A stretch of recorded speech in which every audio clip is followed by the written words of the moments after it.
Hello everyone, welcome to ಐಜಿಸ್ cooking channel. ಇವತ್ತಿನ ವಿಡಿಯೋದಲ್ಲಿ ಹುರಿಗಡಲೆಯಿಂದ ಮಾಡಬಹುದಾದಂತಹ ಒಂದು ಸ್ವೀಟ್ ರೆಸಿಪಿಯನ್ನು ತೋರಿಸ್ಕೊಡ್ತಾ ಇದ್ದೀನಿ. ನೋಡಿ, ಇದನ್ನು ಹುರಿಗಡಲೆ ಲಡ್ಡು ಅಂತಲೂ ಕರಿಬಹುದು.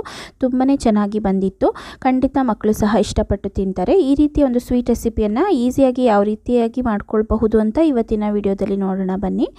ಇದನ್ನು ಮಾಡಲಿಕ್ಕೆ ಈ ರೀತಿ ಒಂದು ಮಿಕ್ಸಿ ಜಾರನ್ನು ತಗೊಂಡು 1 ಬೌಲಷ್ಟು ಹುರಿಗಡಲೆಯನ್ನು ಹಾಕ್ಕೊಳ್ತಾ ಇದ್ದೀನಿ. ನೋಡಿ, ಹುರಿಗಡಲೆ ಜೊತೆಗೆ ಇಲ್ಲಿ ಫ್ಲೇವರ್ಗಾಗಿ ಒಂದು 3 ರಿಂದ 4 ಏಲಕ್ಕಿಯನ್ನು ತಗೊಳ್ಬೇಕು. ಇದನ್ನು ನೀಟಾಗಿ ಫೈನ್ ಗ್ರೈಂಡ್ ಮಾಡಿಕೊಂಡು ಬರಬೇಕು. ನೋಡಿ, ಈ ರೀತಿ ನೈಸಾಗಿ ಗ್ರೈಂಡ್ ಮಾಡಿರಬೇಕಾಗತ್ತೆ. ನೋಡಿ, ಈ ರೀತಿ ಬರಬೇಕು. ಹಾಗೆಯೇ ಕಡಲೆ ಬೀಜವನ್ನು ಹುರಿಲಿಕ್ಕೆ ಈ ಗ್ಯಾಸ್ ಮೇಲೆ ಈ ರೀತಿ ಒಂದು ಬಾಣಲೆನ ಇಟ್ಕೊಂಡು ಒಂದು ಅರ್ಧ ಬೌಲಷ್ಟು ಕಡಲೆ ಬೀಜನ ಹುರಿತಾ ಇದ್ದೀನಿ. ಲೋ ಫ್ಲೇಮಲ್ಲೇ ಗ್ಯಾಸನ್ನು ಇಟ್ಕೊಂಡು ಕಡಲೆ ಬೀಜವನ್ನು ಹುರಿರಿ. ತುಂಬ ಚೆನ್ನಾಗಿ ಹುರಿಬಹುದು. ಗರಿ ಗರಿಯಾಗಿ ಸಹ ಬಂದಿರುತ್ತೆ ಕಡಲೆ ಬೀಜ. ಇದನ್ನು ಈ ರೀತಿ ಕೈ ಬಿಡದಲ್ಲೇ ಹುರಿತಾ ಇರಬೇಕು. ನೋಡಿ, ಈ ರೀತಿ ಹುರಿದಾದ ನಂತರ ಗ್ಯಾಸನ್ನು ಆಫ್ ಮಾಡಿಕೊಂಡು ಈ ಕಡಲೆ ಬೀಜವನ್ನು ಗಟ್ಟಿ ಆಗಲಿಕ್ಕೆ ಒಂದು 5 ರಿಂದ 10 ನಿಮಿಷ ನಾವು ಬಿಡಬೇಕಾಗತ್ತೆ. ನಂತರ ಇದ್ರ ಮೇಲಿರೋ ಸಿಪ್ಪೆನ ತೆಗೆದು ಕ್ಲೀನ್ ಮಾಡಿ ಇಟ್ಕೊಳ್ಳಿ. ಈಗ ಒಂದು ಬೌಲಿಗೆ ನಾನು ಮಿಕ್ಸಿಯಲ್ಲಿ ಗ್ರೈಂಡ್ ಮಾಡಿದಂತಹ ಹುರಿಗಡಲೆ ಪುಡಿಯನ್ನು ಹಾಕ್ಕೊಳ್ತಾ ಇದ್ದೀನಿ. ನೋಡಿ, ಈ ರೀತಿ ಒಂದು ಬೌಲ್ಗೆ ಹಾಕಿಟ್ಕೊಂಡ ನಂತರ ಮಿಕ್ಸಿ ಜಾರಿಗೆ ಮತ್ತೆ ನಾವು ಹುರಿದಿದ್ದಂತಹ ಕಡಲೆ ಬೀಜಗಳನ್ನು ಹಾಕಿ ಇದನ್ನು ಒಂದು 2 ಸುತ್ತು ಮಿಕ್ಸಿಯಲ್ಲಿ ಪುಡಿ ಮಾಡಿ ತೊಗೊಳ್ಬೇಕಾಗತ್ತೆ. ಇದು ತರಿಯಾಗಿ ಪೌಡರ್ ಮಾಡಿ ತೊಗೊಳ್ಬೇಕಾಗತ್ತೆ. ನೋಡಿ, ಇದನ್ನು ನುಣ್ಣಗೆ ರುಬ್ಕೊಳ್ಳೋ ಅಂತಹ ಅವಶ್ಯಕತೆ ಇರೋದಿಲ್ಲ.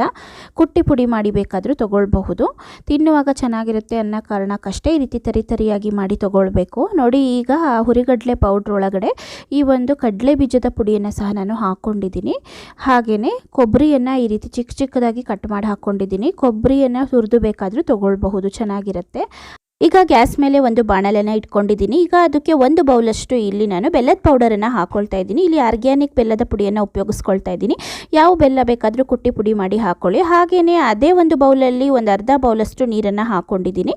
ಈಗ ಇದನ್ನು ಚೆನ್ನಾಗಿ ಕರಗಿಸಿ ತೊಗೊಳ್ಬೇಕಾಗತ್ತೆ. ನೋಡಿ, ಬೆಲ್ಲ ಚೆನ್ನಾಗಿ ಕರಗ್ತಾ ಇದೆ. ಬೆಲ್ಲ ಕರಗಿ ಸ್ವಲ್ಪ ಅಂಟಂಟು ಬರಬೇಕು. ಅಲ್ಲಿ ತನಕ ನಾನು ಇದನ್ನು ಚೆನ್ನಾಗಿ ಕುದಿಸಿ ತೊಗೊಳ್ತಾ ಇದ್ದೀನಿ. ತುಂಬ ಪಾಕ ಬರೆಸ್ಕೊಳ್ಳೋದು ಬೇಡ. ಅಂಟಂಟು ಬಂದರೆ ಸಾಕು. ತಕ್ಷಣ ಗ್ಯಾಸನ್ನು ಆಫ್ ಮಾಡ್ಕೊಳ್ಳಿ. ನೋಡಿ, ಈ ರೀತಿಯಾಗಿ ಚೆನ್ನಾಗಿ ಕುದಿಸಿ ತೊಗೊಳ್ಬೇಕಾಗತ್ತೆ. ತುಂಬ ಬೇಗ ಆಗುತ್ತೆ. ನಾವು ನೀರನ್ನು ಕಡಿಮೆ ಹಾಕ್ಕೊಂಡಿರೋದ್ರಿಂದ ಇದು ಬೇಗ ಕುದಿ ಬಂದು ಅಂಟಂಟಾಗುತ್ತೆ. ನೋಡಿ, ಈಗ ಇದು ಪರ್ಫೆಕ್ಟ್ ಇದೆ. ಗ್ಯಾಸನ್ನು ನಾವೀಗ ಆಫ್ ಮಾಡಿಕೊಂಡು ಇದನ್ನು ಶೋಧಿಸ್ಕೊಳ್ಳೋಣ.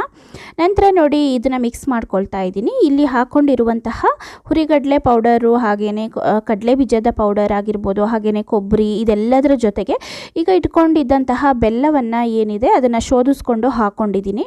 ಈಗ ಮಾಡ್ಕೊಂಡಿದ್ದಂತಹ ಎಲ್ಲ ಮಿಶ್ರಣವನ್ನು ಸಹ ನಾನಿಲ್ಲಿ ಇದಕ್ಕೆ ಸೇರಿಸ್ಕೊಂಡಿದ್ದೀನಿ. ನೋಡಿ, ಈಗ ಇದನ್ನು ಚೆನ್ನಾಗಿ ಒಂದ್ಸರಿ ಸ್ಪೂನಿಂದ ಮಿಕ್ಸ್ ಮಾಡ್ತಾ ಇದ್ದೀನಿ. ಬಿಸಿ ಇದ್ದರೆ ಸ್ಪೂನಿಂದ ಈ ರೀತಿ ಮಿಕ್ಸ್ ಮಾಡ್ಕೊಳ್ಳಿ. ನಂತರ ಆರಿದ ನಂತರ ಈ ರೀತಿ ಕೈನ ಉಪಯೋಗಿಸ್ಕೊಂಡು ಚೆನ್ನಾಗಿ ಎಲ್ಲ ಕಡೆ ಇದನ್ನು ಕಲಿಸ್ಕೊಳ್ಬೇಕು.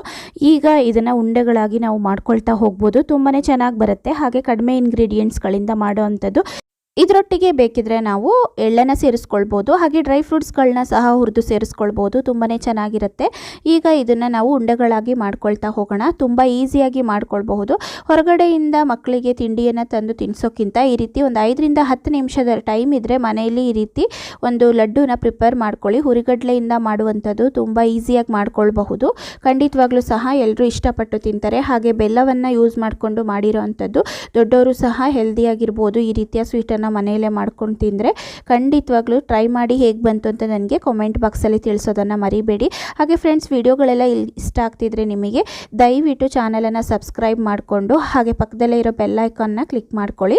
ನೋಡಿ, ಈ ರೀತಿಯ ಉಂಡೆಗಳಾಗಿ ಮಾಡಿ ತೊಗೊಂಡಿದ್ದೀನಿ. ಇದು ಹೇಗೆ ಬಂದಿತ್ತು ಅಂತ ನೋಡೋಣ. ನೋಡಿ, ತುಂಬಾ ಸಾಫ್ಟಾಗಿ ತುಂಬ ಚೆನ್ನಾಗಿ ಬಂದಿತ್ತು.